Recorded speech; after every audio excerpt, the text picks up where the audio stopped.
Speak On It TV. I'm glad you're here. It's wonderful. Show number 3. Let this be a good one. Let the information flow as fluently as possible, and let's get it in. Tonight the show is going to be on spirituality, and this often scares a lot of people away because the first thing they think about when they hear spirituality, the first thing they hear or the first thing they think about is religion or church or the devil, atheism, because different people are into a lot of different things. But we're just talking about plain old spirituality, which is one of the 4 towers. Remember, the theory that I came up with, that I'm trying to coin, is the 4 towers of life, which is spirituality, health, relationships, and finances. And making sure that all of those towers are intact with a strong foundation and properly built in order to help you move forward in this thing that we call life. So just to do a recap on the first show we spoke about sexual transmutation, which dealt with finding other outward expression of sex rather than the actual physical aspect of sex, and trying to take that energy, that built-up energy that's inside you and that's going to be inside you naturally, and try to channel that into some other endeavors, like with business and just your spirituality, and just moving that energy from the physical act to something else that could possibly help you be more productive. And it actually does work. I actually tried it myself. I actually put my wife on what she called was a penis strike in trying to find if this really worked. And I did it for about a month, a little bit over a month, and it really worked, and it made me more productive, and the frustration and the energy that was in me actually did channel me and made me get things done that I probably wouldn't have got done without that sexual energy. This is why boxers do it. A lot of boxers don't have sex or any type of physical sexual activity up until, I think, maybe 6 to 8 weeks, maybe even 10 weeks prior to the fight. This is why they do it. That actually does work. The second episode was on relationships. Not really your, I would say, your intimate relationships, those two, but more on your relationships with people. Yeah, more on your relationships with people and how those interact, and how those interactions shape you, and trying to identify which people need to be in your life and which people don't need to be in your life, or which people make you productive or not make you productive. So once again, tonight we're going to be talking about spirituality, which is one of the 4 towers.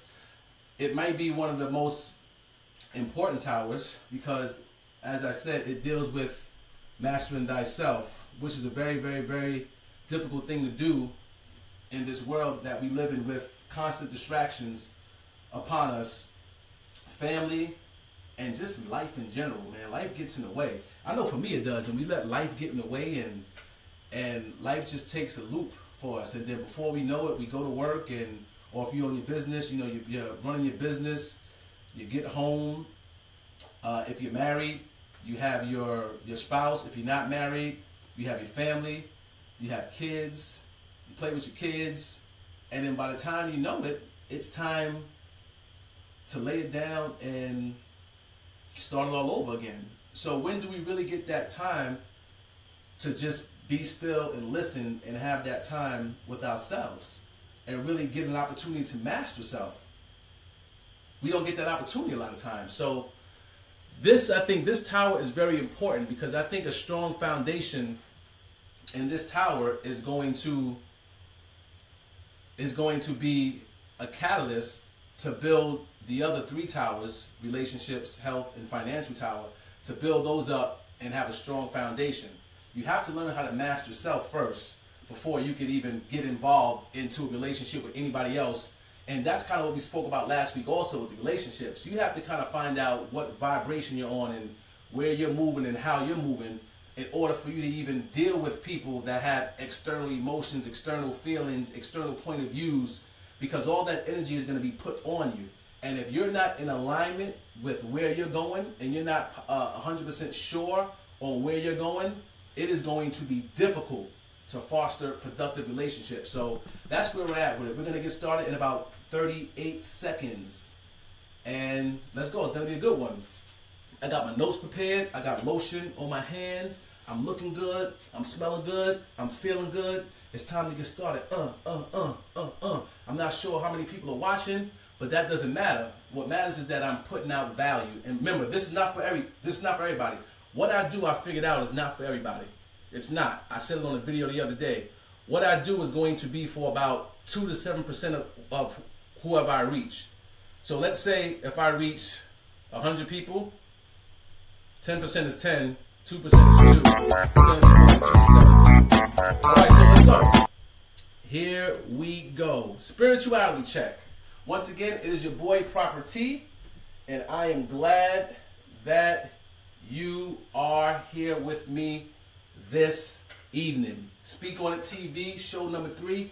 We're going to talk about spirituality check. So why discuss spirituality?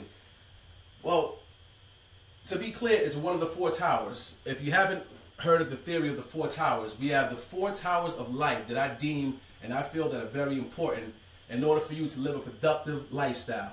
That's your spirituality, that's your health, that's your relationships with people, not just intimate, just your relationships and how you interact with people, and your financial tower.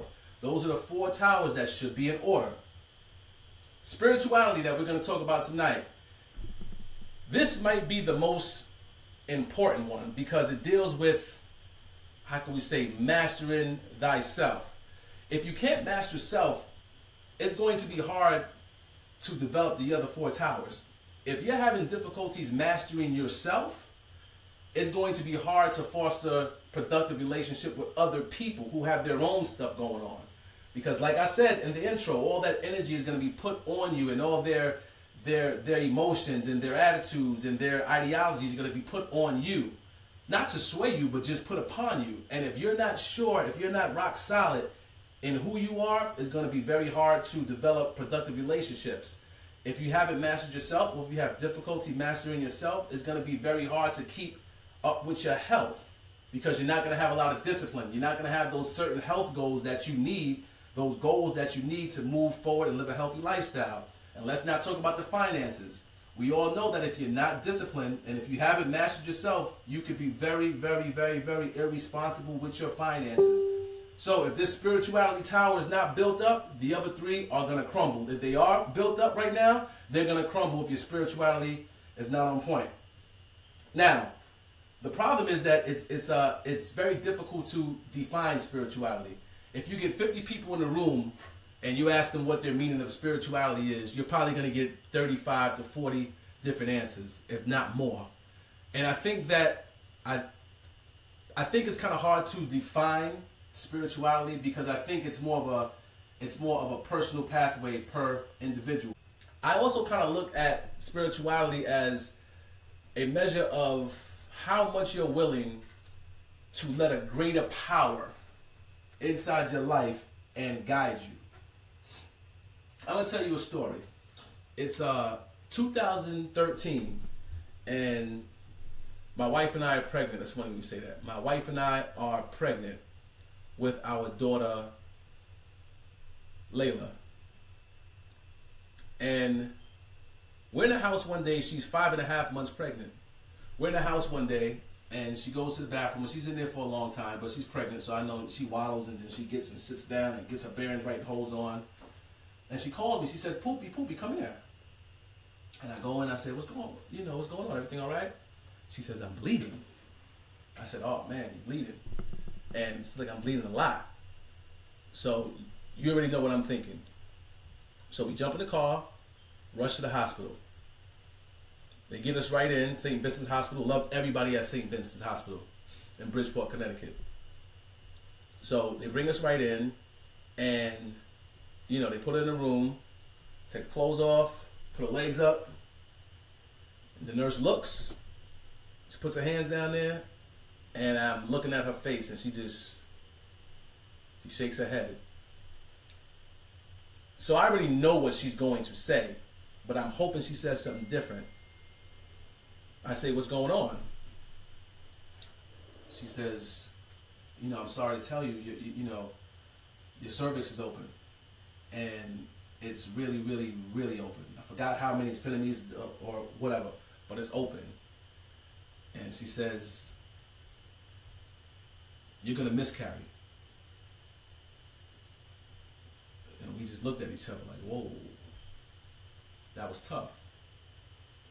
So now, mind you, we're in a Jewish hospital, so they don't induce labor at all.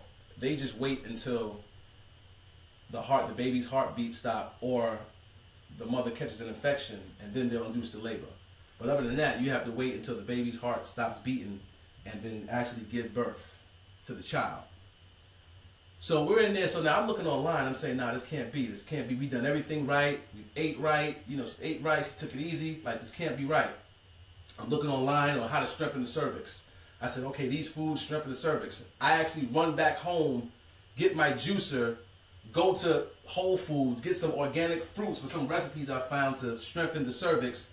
I got my juicer inside the hospital room, and I'm making juice, and she's drinking them, trying to make a way, because in my mind I'm like, this is not happening. So it took 2 days for Layla's heart to stop beating, and those 2 days we had to really get ourselves and prepare ourselves for knowing that she's gonna have our daughter. She's gonna have our daughter, but when she has our daughter, she's not gonna be breathing. So to prepare yourself with that, you just have to imagine what that feels like. You get a lot of time to think. There was a lot of silence. There wasn't too much talking, but there was a lot of silence. And my mom is in there looking at me. She doesn't know what to say, because, mind you, this is my second time around. 10 years ago, I was at the same hospital with my girlfriend at the time. Not the same hospital, but in the same situation. 10 years ago with Shamara. She was 5 months pregnant. She was 5 months pregnant. And she's looking at, my mom's looking at me like, baby boy, why are we here again? So I'm thinking, and I don't know what to say to Pauline. It's my wife. I don't know what to say to her. She doesn't know what to say to me. So we didn't say anything. It was just a silence.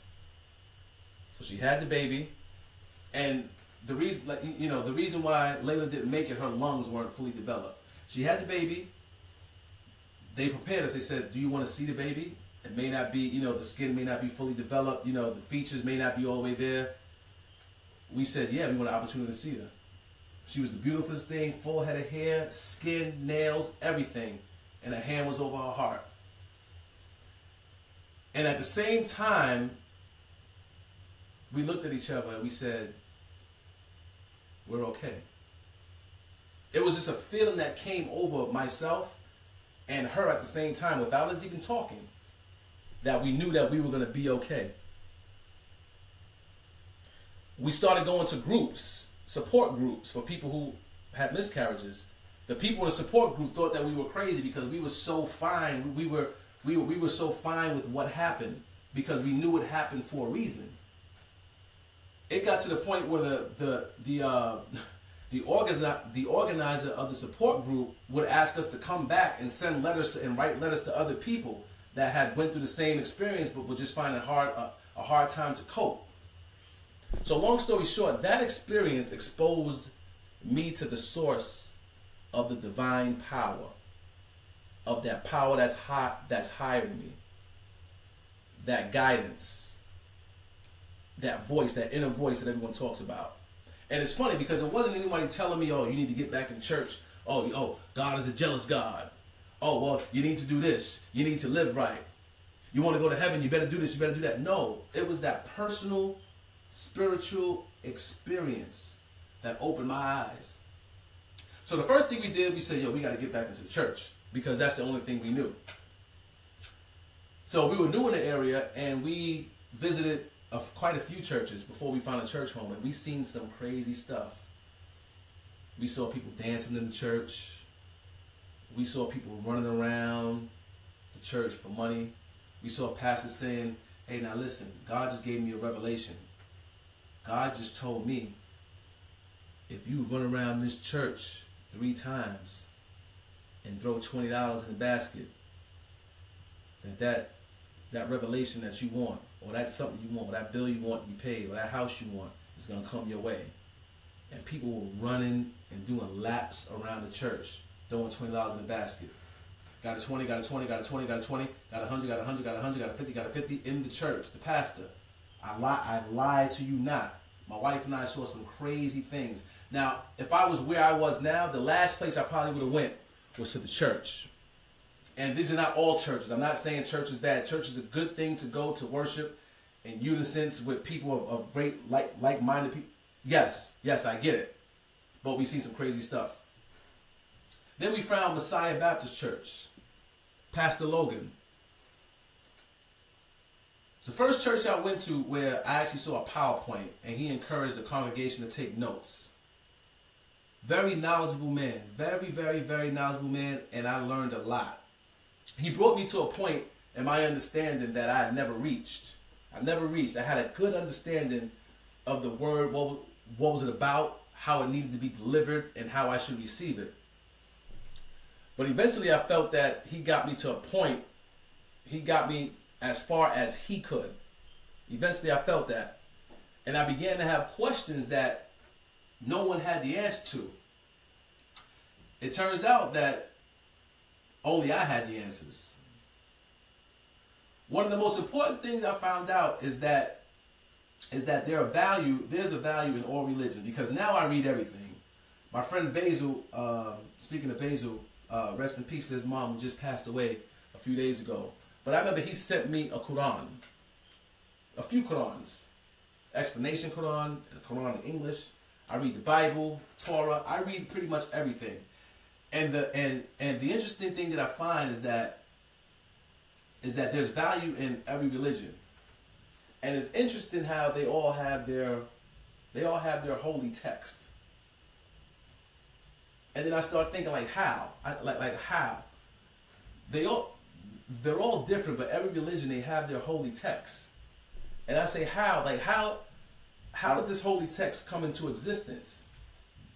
And then what I realized is that there was someone or a group of people who just came into a good alignment with the source or God, whoever you want to call them. And then they put their interpretation on paper. Someone came into good alignment and they were able to receive the message from the Holy Divine, God, the source, whatever you want to call it. And they were able to put that interpretation on the paper. The problem comes with man, us, that we will fight, and in some instances we will kill over whose interpretation is right. And what I'm finding out as I study and study and study more is that they're all right. Because everyone has their own different connection. Everybody has their different connection and their unique connection with the source, with God, with the divine, whatever you want. Everybody has their own unique connection. And whatever connection you have, that's going to guide your interpretation. So then I said, wait a minute, you know what? A question that I'm still struggling with. So can we really look into a book outside of using our personal guides? We're an extension of God, extension of the source. We're an extension. We know that. We're an extension of the source. So wherever we are in our connection, we're going to get a certain guidance to push us where we need to go. So is looking in a book that's outside of that guidance, is that really going to bring me where I need to be? I'm not sure. I think the book is just a guide. All the books, the texts are good and there's value in the text. But the books and everything else external, those are just guides to show you examples of love, to show you examples and teach you maybe how to love. You could learn about love through the examples and the stories in the book. But it's not the actual love. The actual love is actually inside you. The actual love it's inside you. There's a divine power inside of us that we never get to tap into because we want to complicate it. We want to be vegans. In spirituality, you know, we're going to get vegan because I want the flow of God to flow through me, so I'm going to be vegan, I'm spiritual. Or I'm going to bring my own paper bag to Whole Foods because I want to go green. I care about the earth, I'm spiritual. But what I found out is that, you know what, you can have the costumes, you can have the lingo, you can have the kufi on, the big church hat, the big beard, and all the lingo, and still be an asshole with doodle coming out of it.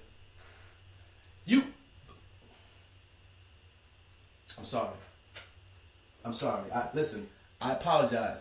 But you know what I'm talking about, man. You know what I'm talking about. You've seen him.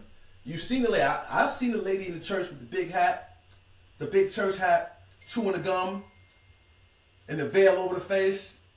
And you new in the church, you're sitting in the seat, and she's looking at you. Because the seat is hers, it's her seat, you in her seat. Or the old man that looks at the young boy that comes into church, he may have his pants down or some jeans on in the church, and he looks at him funny. But these are spiritual people. So that's why the lingo doesn't mean anything. That's why the book does. You could be in the building every Sunday and be able to quote the scripture, but there's something inside you that you haven't mastered. You have not aligned yourself to the source. You haven't. You haven't aligned yourself to the source, so you're missing something. You don't know about that divine power that's inside you. You don't know. You haven't sat down and listened. The Bible does say, be still and listen. And you'll find that voice to master thyself. It's funny because the reason why I brought this up is because I know that we all have things in our lives that we desired, things that we probably wanted, certain lifestyles that we probably wanted to have, and it hasn't manifested in our lives. And that doesn't mean that we're in the broke house, we're eating out of garbage cans and stuff like that. Some of us are content, some of us are successful, even though that's relative to, who you're talking to. But I know for me, I can speak for me, that there's still some things that I didn't do that I wanted to happen. And they haven't happened yet. These things haven't materialized yet. And I know there's something, even if you're successful and you got your family, you're straight, you got a roof over your head, there's something that you probably haven't done. And you find yourself, or at least I know I find myself saying, you know what? Well, I have this, my family's straight, everybody's healthy. Man, maybe that wasn't for me. And you find yourself saying that, the self-doubt. And you know what? No. I know now that that's not right. I can have anything I want. Anything I want. And so could you. We could have anything I want. We just have to align ourselves with that source. You see, it's difficult to understand what spirituality is. It goes beyond this physical body. And then it begins to start acting crazy.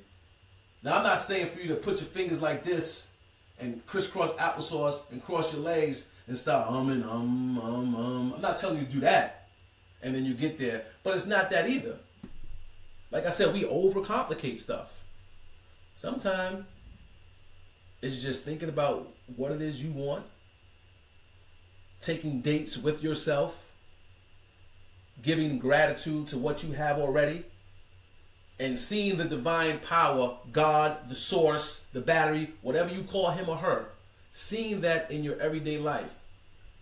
Did you look at the moon the other day and see how beautiful it was? Do you look at the sun? Do you look at flowers? Do you look at water? You have healthy kids? You look at childbirth? There's magic. And the divine power is all around us. We just don't sit down and look at it and see it. And you can't learn that in a book. You can't learn that in the book. These are certain experiences that you have to have with yourself. You have to have your own experiences. You can read about Jesus all you want, and I know I do. I love the gospel. I love those 4 gospels because it's a good story and a good display of constant love.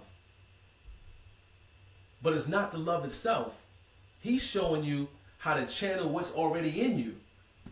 If you read the gospel or read your book, whatever book, and I guarantee you there's an example of someone in that book showing you how to channel and how to tap in what's already inside you.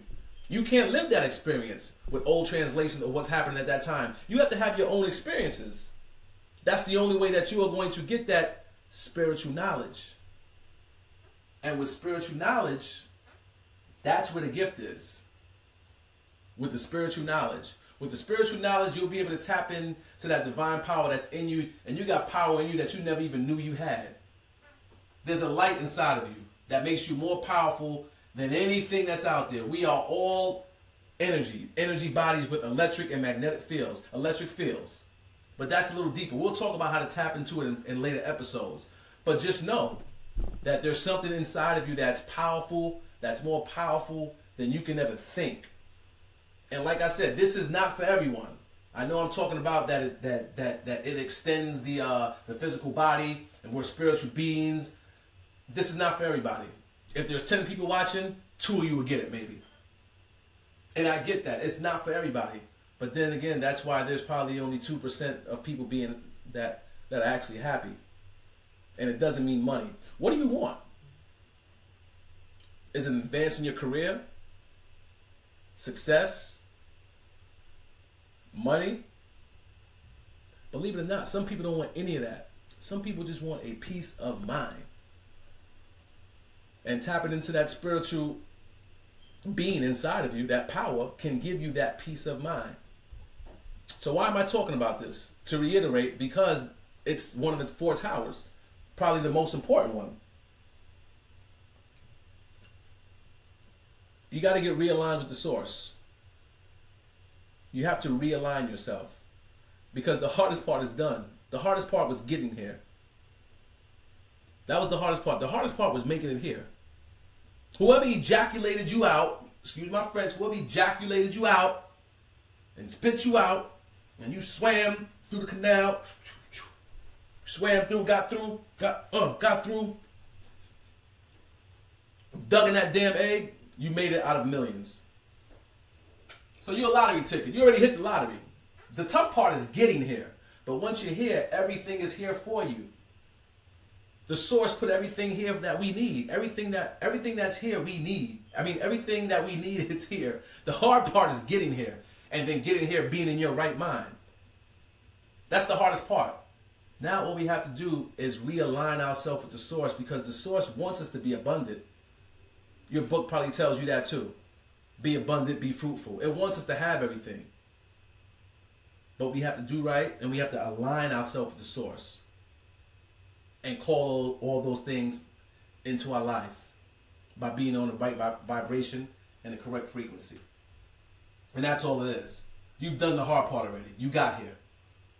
Because you got here, but millions and millions and millions of possibilities didn't make it through that canal like you did on your Mike Phelps.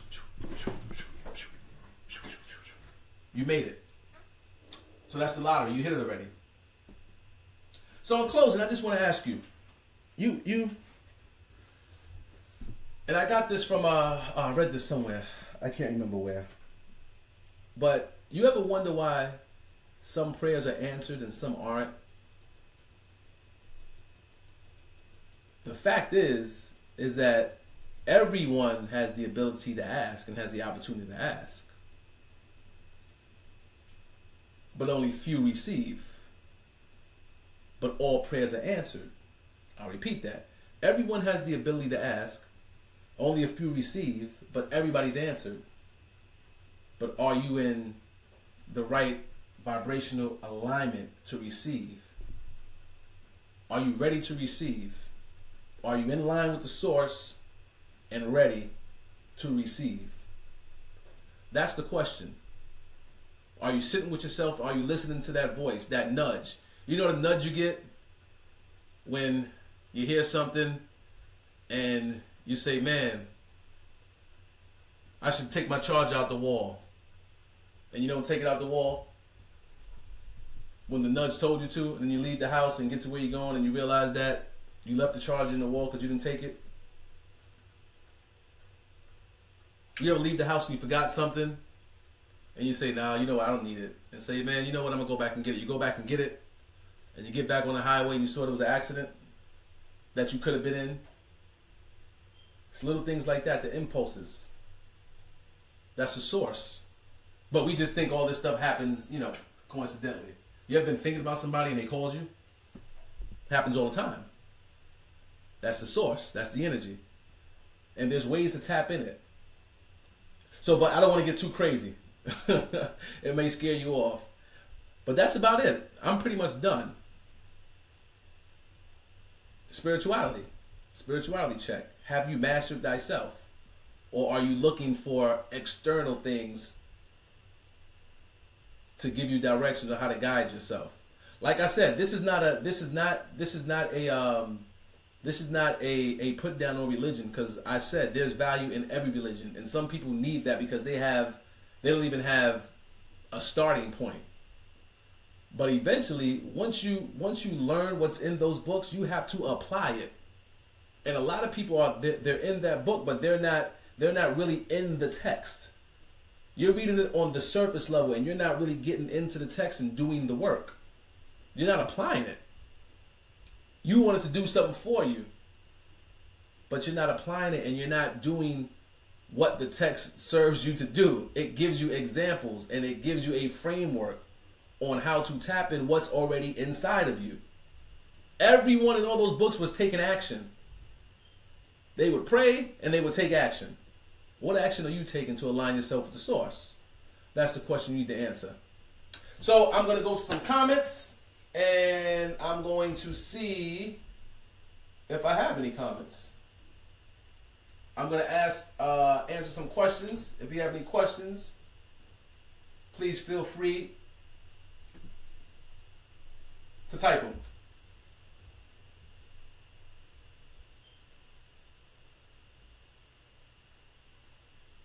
Faith and I is watching. Oh, thank you, darling. Yeah, I'm on TV.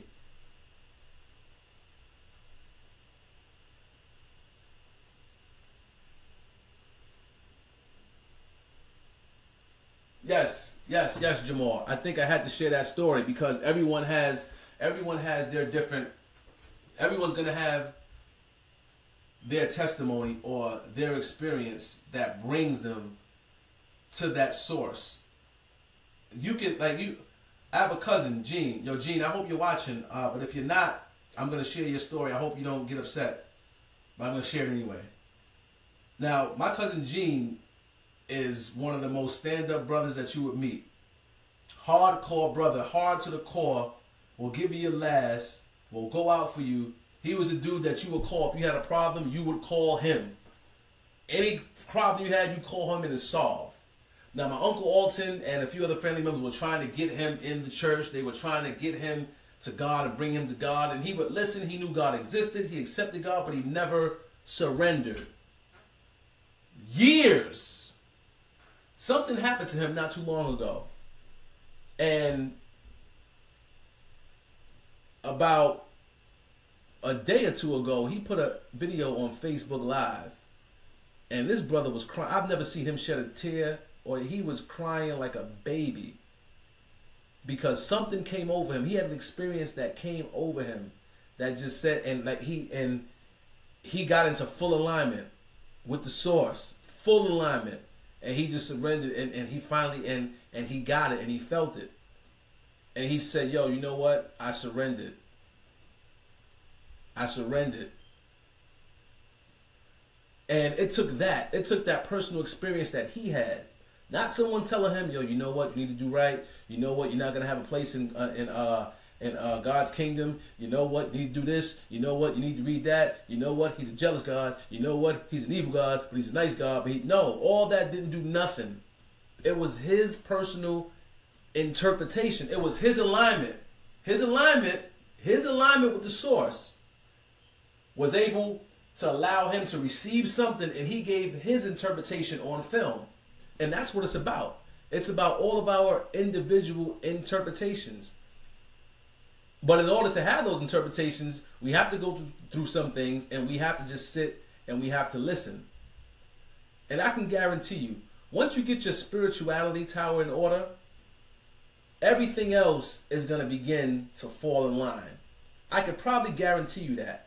Because once you're in alignment, you don't allow people to control how you feel. You don't allow people to control how you react. Because you're in alignment, you're in your own vibration, and you know where you're going.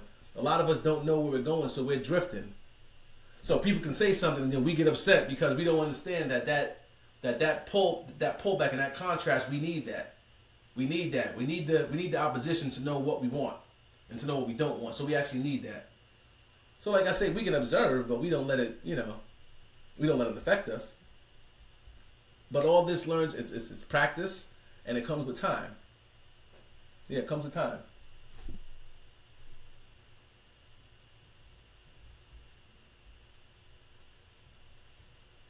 So, Auntie Tracy, how you doing? Good to see you. Of course, my mother's on. And like I said, you know what? I just want to thank everyone for giving me their time today. I know time is precious. I know there's a whole bunch of distractions out here. But I just want to say thank you for everyone that lent me their time. I didn't mean to go this long. It's 40 minutes. Well, I guess 33 with the 7-minute intro. But I just want to say thank you. I'm signing out. This is show number 3 in the bag. Spirituality check. Have you mastered thyself? Later on, like I said, every week we're going to talk about one of the 4 towers. Today was spirituality. Last week was relationships. Next week would probably be health. But you know I'll be on Instagram and Facebook promoting. I am all in your feed. I love you all. Thanks for the support. And remember, master thyself. And make plans. Because if you don't, somebody will make plans for you. And they will master you. So master yourself. I'm out of here. Speak on the TV. Your boy T-Rob, a.k.a. The Motivator. Love you all. Good night.